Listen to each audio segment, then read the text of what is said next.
நான் எடுக்கணும்னு நினைச்ச ஒரு ஆக்ஷன் ஃபிலிம் இது வரைக்கும் எடுக்கல. கில் பில் எடுத்து நம்ம ஊர்ல ரிலீஸ் பண்ண முடியாது. First I want to do a Kill Bill with women centric film. ஒரு ப்ராப்பரா ஒரு கில் பில்லோட நம்ம ஊருக்கு அடாப்ட் பண்ணி ஒரு படம் பண்ணணும்னு அவ்வளோ சரி. இங்க ரிலீஸே பண்ண முடியாது, நம்ம ஓடிடியில கூட ரிலீஸ் பண்ண முடியாது. At same time you can watch Kill Bill in OTT. அதுக்கு எத்தனை ஆஸ்கர் வாங்கியிருக்குன்னு பார்த்துக்கலாம், பெருமைப்படலாம். பட் ஆனால் அந்த வயலன்ஸை நம்ம இங்கே எடுத்துடவே முடியாது.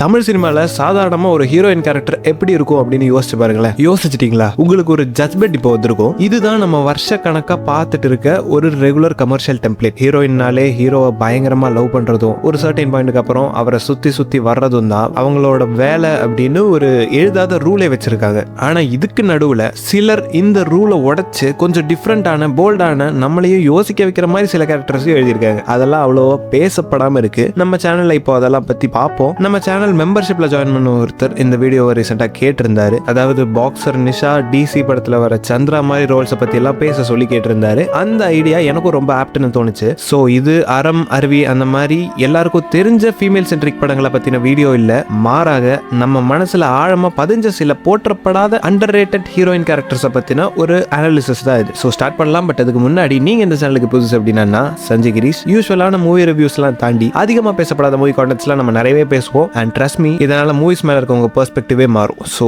Stay tuned and let's get started. Of course first நம்ம பேச போற கேரக்டர் இப்போ ரீசெண்டா வெளியான அருண் மாதேஸ்வரன் டைரக்ஷன்ல வந்த டிசி இந்த படத்துல வர Chandra character played by Wamiqa Gabbi. சாதாரணமா ஒரு செக்ஸ் ஒர்க்கர் கேரக்டரை நம்ம படங்கள்ல எப்படி காமிப்பாங்க? ஒரு ஓவரான மேக்கப், கூச்சமே இல்லாத மாதிரியான ஒரு பேச்சுல சுத்தமா கூச்சம் இருக்காது. செக்ஷுவல் சீன்ஸ் வச்சு அந்த கேரக்டரோட சஃபரிங்கை காட்டுறது இந்த மாதிரி எல்லாம் தான் காட்டியிருப்பாங்க. ஆனா டைரக்டர் இங்க தான் ஒரு பிரில்லியண்டான மூவ் பிளே பண்ணாரு. சந்திரா கேரக்டர் ஒரு செக்ஸ் ஒர்க்கரா இருந்தாலும் அந்த ரோல்ல தேவையில்லாத கவர்ச்சியோ மோசமான சீன்ஸோ இருக்காது. ஒரு ஆடியன்ஸா நீங்க அந்த கேரக்டரை பார்க்கும்போது உங்களுக்கு அவளோட வலியும் தைரியமும் தான் தெளிவா தெரியுமே தவிர ஆப்ஜெக்டிஃபிகேஷன் இருக்காது. லோகேஷ் கனகராஜ் நடிச்ச தேவதாஸ் கேரக்டர் கூட சேர்ந்து டிராவல் பண்ணும்போது அந்த கேரக்டர் தன்னை காப்பாத்திக்க சண்டை போடுறது தான் ஒரே வழின்னு முடிவு பண்ணியிருப்பாங்க. அந்த முடிவுல ஸ்ட்ராங்காகவும் இருப்பாங்க. யூஸ்வலா படங்கள்ல பொண்ணை ஹீரோ தான் ப்ரொடெக்ட் பண்ணணும் அப்படின்னு ஒரு ரூல் இருக்கும். ஆனா இந்த படத்துல அதை உடைச்சு துணிச்சல் பிளஸ் ரௌத்ரத்தோட ரெண்டு பேரு ஈக்குவலா நின்று சண்டை போடுவாங்க. ஒருத்தங்களுக்கு ஒருத்தங்க நிப்பாங்க. ஸோ கவர்ச்சி இல்லாம ஹீரோ காப்பாத்துவான்னு வெயிட் பண்ணாம ஃபிக்ஷன்ல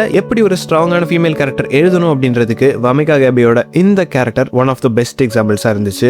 ஆக்டிங்கும் பாராட்டும் வகையில இருந்துச்சு. அடுத்த கேரக்டர் இப்போ நம்ம தம்ப்நெயில்ல கூட நீங்க பாத்துருக்கலாம். காஜல் அகர்வாலோட நிஷா கேரக்டர் ஃப்ரம் துப்பாக்கி. நிறைய பேர் யோசிக்கலாம் ஒரு கமர்ஷியல் விஜய் படத்துல வர ஹீரோயினை ஏன் இந்த லிஸ்ட்ல சேர்க்கணும் அப்படின்னு. பட் நல்லா யோசிச்சு பாருங்க, ஒரு பெரிய மாஸ் ஹீரோ படம், அதுல ஹீரோயின் எப்படி இருக்கணும்? அழகா சிரிக்கணும், ஹீரோவை பார்த்து வெக்கப்படணும், ஒரு சாங்க்கு வேணும், இப்படிதான் யூஸ்வலா இருக்கும். துப்பாக்கி மாதிரி ஒரு படத்துல இப்படி மட்டும் இருந்தாலும் யாரும் எது கேள்வி கேட்க போறது இல்லை. ஆனா அந்த டைட்டான ஸ்கிரீன் பிளேலையும் ஹீரோயினை மெமரபிளான ஒரு கேரக்டரா மாத்த முருகதாஸ் ஒரு யூனிக்கான விஷயம் ஒன்று பண்ணிருப்பாரு. எஸ், ஒரு ஸ்டேட் லெவல் பாக்ஸர் ரோல் கொடுத்தாரு. ஒரு main stream heroine boxing gear போட்டு ஃபைட் பண்றது 2012 டைம்ல காலிவுட்ல ரொம்ப அவுட் ஆஃப் த பாக்ஸான ஒரு விஷயம்னு சொல்லலாம். இறுதி சுற்று, தங்கல் அந்த மாதிரி படங்கள்லாம் கூட 2016 தான் வந்துச்சு. பட் துப்பாக்கியில பார்த்தோம்னா நிஷாவோட பிரசன்ஸ் தான் அந்த டென்ஸான மிலிட்டரி பிளாட்குள்ள ஒரு பிரீசி வைபை நம்மளுக்கு கொடுத்தது. அட் த சேம் டைம் மீனிங்ஃபுல்லாகவும் மெமரபிளாகவும் இருந்துச்சு. இன்ஃபேக்ட் இதே முருகதாஸ் அண்ட் விஜய் காம்போல வந்த கத்தி படத்தை விட துப்பாக்கி எனக்கு பிடிக்கிறதுக்கு இதுவும் ஒரு காரணம். சிம்பிளி கமர்ஷியல் படங்கள்ல ஹீரோயின்ஸ்னாலே சும்மா தான் அப்படிங்கிற ரூலை உடைச்ச ஒரு கேரக்டர் தான் இது. இப்போ கொஞ்சம் பழைய காலத்துக்கு போவோம். லாஸ்டா போட்ட ஒரு வீடியோலயே பல பேர் இதை மென்ஷன் பண்ண சொல்லி கேட்டிருந்தாங்க. அது என்ன அப்படின்னா, தமிழ் சினிமால ஹீரோயின்ஸ் பத்தி பேசும்போது பாலு மகேந்திரா சாரோட படங்களை பத்தி பேசாம இருக்க முடியாது. அவரோட படங்கள்ல வர பெண்கள் எல்லாமே கேர்ள் நெக்ஸ்ட் டோர் வைப்ல ஒரு நேச்சுரல் ஃபீல் கொடுக்கும், ரியலிஸ்டிக்கா இருக்கும். இதுல நம்ம ஸ்பெசிபிக்கலி இப்ப பேச போறது மறுபடியும் படத்துல வர ரேவதி நடிச்ச துளசி கேரக்டர் பத்தி. இது ஃபீமேல் கேரக்டர் ரைட்டிங்ல ஒரு மாஸ்டர் கிளாஸ்னு சொல்லலாம். சாதாரணமா ஹஸ்பண்ட் இன்னொருத்தர் கூட அஃபேர்ல இருக்கான்னு தெரிஞ்சா சினிமா ஹீரோயின் என்ன பண்ணுவாங்க? ஒட்டுமொத்த வாழ்க்கையும் முடிஞ்சதுன்னு அழுவாங்க, இல்லைன்னா பஞ்சாயத்து பண்ணி சண்டை போடுவாங்க. இதோட அவங்களோட ஆர்க்கே முடிஞ்சிடும் தமிழ் சினிமால. ஆனா துளசி என்ன பண்றா அப்படின்னா, அவ அந்த டாக்ஸிக்கான வீட்டை விட்டு வெளியே வந்துடுறா. அவளுக்கு ஒரு பெரிய எமோஷனல் பிரேக் டவுன் ஆகுது. ஆனா அதை தாண்டி அவளோட ஐடென்டிட்டியை தேடி ஒரு புது ஜேர்னி ஸ்டார்ட் பண்றா. ஒரு வேலை தேடுவா, தனக்கான ஒரு ஸ்பேஸ் உருவாக்குவா. துளசியோட அந்த மௌனம் தான், அவளோட அந்த சைலன்ஸ் தான் ஒரு பெரிய ஆயுதம். கடைசியா ஹஸ்பண்ட் அவளை தேடி வரும்போது கூட அவ திரும்ப போக மாட்டா. அவ அவளோட நிம்மதியை தான் ப்ரியாரிட்டைஸ் பண்ணிருப்பா, அதை தான் தேடி போவா. யாருக்காகவும் அட்ஜஸ்ட் பண்ணி வாழ முடியாது அப்படின்றதுல ஸ்ட்ராங்கா இருப்பா. ஸோ இனிஷியல் டேஸ்ல அழுதாலும் இந்த மாதிரி அவன் ஒரு கேரக்டர் டிரான்ஸ்ஃபர்மேஷன் கொடுத்திருப்பாங்க. இந்த மாதிரி ஒரு ஆழமான ரியலிஸ்டிக்கான கேரக்டர் இப்போ வர படங்கள்ல பாக்குறதே ரொம்ப ரேர் ஆயிடுச்சு. அட் த சேம் டைம் இது ரீமேக்கா இருந்தாலும் அந்த காலத்திலேயே இவ்வளவு ப்ராக்ரஸிவா எழுதியிருக்காங்க அப்படின்றதும் ரொம்ப பாராட்ட வேண்டிய விஷயம். அடுத்தபடியா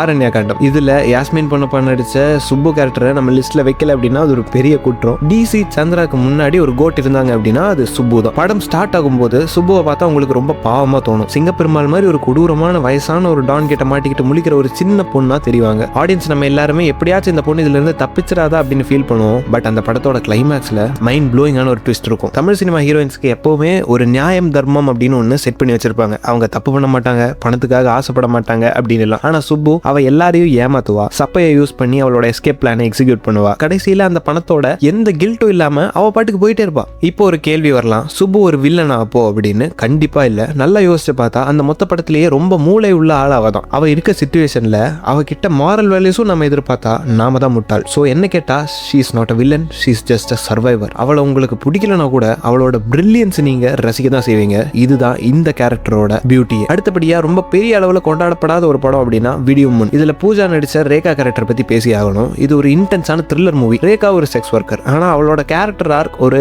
மதர் டைனமிக்ஸை இன்னொரு பொண்ணுக்கு கொடுக்குற மாதிரி இருக்கும். அதை ரொம்பவே நல்லா எக்ஸ்ப்ளோர் பண்ணிருப்பாங்க. தன்னால பாதிக்கப்பட்ட ஒரு சின்ன பொண்ணுக்காக அவ எடுக்கிற ரிஸ்க், அவளோட வலி, அவளோட தைரியம் எல்லாமே ரொம்ப ராவா இருக்கும். ஒரு பெரிய ஆபத்து வரும்போது ஒரு சாதாரண பொண்ணு எப்படி ரியாக்ட் பண்ணுவாளோ அதை அவ்வளோ ரியலிஸ்டிக்கா போர்ட்ரே பண்ணிருப்பாங்க. அடி வாங்குவா, ரத்தம் வரும், அழுவா. ஆனா அவளோட ஃபோக்கஸ் அந்த சின்ன பொண்ணை காப்பாற்றணும் அப்படின்றதுல தான் இருக்கும். மெட்டாஃபரிக்கலாவும் சரி, லிட்டரலாவும் சரி, இவங்க ஒரு ஸ்ட்ராங்கான ஃபீமேல் கேரக்டர் அப்படின்றதுல எந்த வித சந்தேகமும் இல்லை. ஃபைனலி கமல்ஹாசனோட விருமாண்டி படத்துல வந்து அபிராமி நடிச்ச அன்னலட்சுமி கேரக்டர். ஆண்டவர் படங்கள்ல எப்பவுமே ஃபீமேல் கேரக்டர்ஸ்க்கு ஒரு பெரிய ஸ்பேஸ் இருக்க தான் செய்யும். ஆனா Annalakshmi is truly special for me. ஒரு கிராமத்து பொண்ணு, ஆனா அவ்வளோ தெளிவான திங்கிங் இருக்கும். ஜல்லிக்கட்டு காளை அடக்கிற சீன்ல இருந்து விருமாண்டி கிட்ட உனக்கு சண்டை போட்டு ரத்தம் பார்த்து தான் பழக்கம், எனக்கு ரத்தம் கொடுத்து தான் பழக்கம்னு சொல்ற டைலாக் வரைக்கும் அந்த கேரக்டர் பிரசன்ஸ் ரொம்ப பெருசு. அவ விருமாண்டிய உயிருக்கு உயிரா காதலிக்கிறா. ஆனா அவன் தப்பு பண்ணும்போது அதை கேட்கவும் அவ தயங்கினதில்லை. அந்த ஊர்ல எல்லாரும் பயப்படுற ஆள்கிட்டயே நேருக்கு நேர் நின்று பேசுற ஒரு தைரியம் அவளுக்கு இருந்துச்சு. அன்னலட்சுமி தான் அந்த படத்தோட மாரல் ஆங்கர்னு நான் சொல்லுவேன். அந்த கேரக்டரோட டெத் தான் படத்தோட டோட்டல் டைனமிக்ஸே மாத்தும். அவ ஜஸ்ட் ஹீரோவோட காதலி இல்ல, she was the soul of Virumandi the movie. So சாதாரணமா நம்ம ஹீரோயின்ஸ் ஒரு டெம்ப்ளேட் குள்ளேயே பார்த்து பழகிட்டோம். ஆனா இந்த மாதிரி டேரக்டர்ஸ் அண்ட் ரைட்டர்ஸ் பொண்ணுங்களுக்கும் காம்ப்ளெக்ஸான எமோஷன்ஸ் இருக்கு, அவங்களும் கிரே ஷேட்ல இருப்பாங்க, அவங்களும் லைஃபை ஃபேஸ் பண்ண டிஃப்ரெண்டான வழிகளை தேடுவாங்கன்னு தெளிவா புரிஞ்சுக்கிட்டா